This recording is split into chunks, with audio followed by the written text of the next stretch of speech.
भारत में रिजर्वेशन क्यों है, क्यों होना चाहिए, ये वीडियो पूरा ध्यान से सुनना। 1932 में ब्रिटिश प्राइम मिनिस्टर मैकडोनल्ड ने भारत के अंदर कम्युनल अवार्ड की घोषणा की, जिसने मुस्लिम कम्युनिटी, सिख और जैसे कुछ दलित वर्ग के जो लोग थे उनके लिए सेपरेट इलेक्टोरेट की घोषणा की गई, जिसका मतलब ये होता है कि तुम्हारा ही कैंडिडेट खड़ा होगा और तुम ही वोट करोगे सीधा उसको। तो इसके खिलाफ गांधी जी ने फास्ट अनटू डेथ किया पुणे में जेल के अंदर, और वहाँ पे जब चीज़ें बहुत भड़क गई तो बी आर अम्बेडकर क्योंकि दलितों के एक लीडर थे तो उन्होंने वहाँ पे जाके पूना पैक्ट साइन किया और चीज़ें फाइनल हुई कि भाई सेपरेट इलेक्टोरेट नहीं, जॉइंट इलेक्टोरेट करेंगे, कि मतलब कोई भी कैंडिडेट खड़ा होता है तो सारे लोग उसको वोट कर पाए। वहाँ से चीज़ें क्लियर हुई। जब अपना कॉन्स्टिट्यूशन लागू हुआ 1950 में तो उसके साथ साथ SC/ST के लिए रिजर्वेशन भी वहीं पे लिया गया। 1991 में जब मंडल कमीशन आया वहाँ पे OBCs के लिए 27% रिजर्वेशन उनके लिए भी लाया गया। उसके बाद अभी हाल ही में मोदी गवर्नमेंट ने 10% EWS के लिए भी इस रिजर्वेशन की घोषणा की। रिजर्वेशन का मतलब क्या है?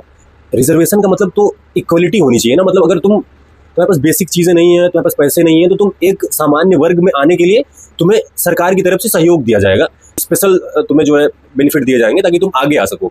लेकिन उसकी आड़ में क्या होता रहता है, बीच में अभी न्यूज़ आती रहती है हमेशा कि कोई IAS IPS है या कोई बड़ी जॉब है, बड़े यूनिवर्सिटीज़ के एडमिशन हैं, उसमें सीटें बिक जाती हैं, कोई रिजर्वेशन का कुछ नहीं होता है। बस मतलब जो जिसको एक्चुअल में नीड है रिजर्वेशन की उसको तो मिल ही नहीं रहा है, वो कहाँ जाए? क्या इसीलिए रिजर्वेशन लाया गया था? और मुझे तो लगता है कि ये पूरी तरीके से बहुत ही स्कैम हो रहा है इन चीज़ों में। इसके लिए एक अलग से करप्शन का धंधा खुल गया है। मतलब तुम फर्जी सर्टिफिकेट्स बनवाओ, जो वैलिड कैंडिडेट्स हैं उनके पास पहुंच ही नहीं पा रहा है, पैसे यहाँ से वहाँ नाच रहे हैं, कहीं तहसील में, कहीं जिले के अंदर कि भाई फर्जी सर्टिफिकेट बनवाया जा रहा है, कोई चेकिंग नहीं है, कोई चेक ही नहीं कर रहा है कि तुम्हारे पास है भी कि नहीं है।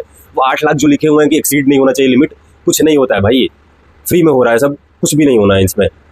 और इसके लिए एक जो मुझे इसका दुष्प्रभाव मुझे जो देखने को मिलता है इसका, वो ये है कि भाई जो कोई भी डॉक्टर हो, इंजीनियर हो या कोई अच्छा सिविल सर्वेंट बन सकता है, इस देश में काम कर सकता है जो अच्छे से, वो तो इस देश से बाहर ही चला जा रहा है। क्योंकि तुम्हारी सीटें तो बिखी जा रही है ना यार। टैलेंटेड तो इतने सारे लोग पड़े हुए हैं, वो बैठे ही हैं, उनको पूछ ही नहीं रहा है कोई। जनरेशन पे जनरेशन बीतती चली जा रही है, रिजर्वेशन खत्म ही नहीं हो पा रहा है। भारत के अंदर 80% के आसपास के लोग रिजर्वेशन का लाभ लेते हैं। कुछ बदलाव इससे सोसाइटी के अंदर नहीं आ रहा है।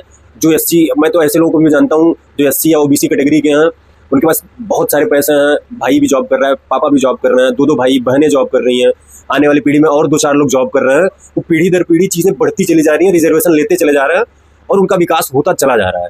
और वहीं पे कोई SC/ST, एक गरीब किसान, गरीब लोग जो जिनके पास खाने के लिए भी चीज़ें नहीं है, जिनके पास उतना वेजेस भी वो नहीं कमा पा रहे हैं कि उनका एक गुजारा हो जाए लाइफ का, वो वहीं पे पड़े हुए हैं, उनकी कोई बात ही नहीं कर रहा है।